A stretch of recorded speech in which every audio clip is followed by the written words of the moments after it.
Meaning of Guy Burgess. Guy Burgess.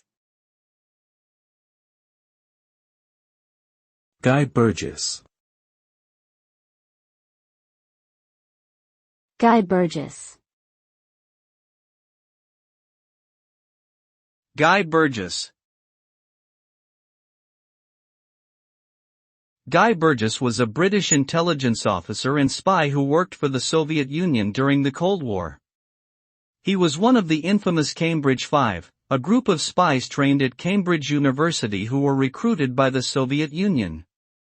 Burgess was known for his flamboyant personality, heavy drinking, and open homosexuality, which made him a liability in the conservative society of his time.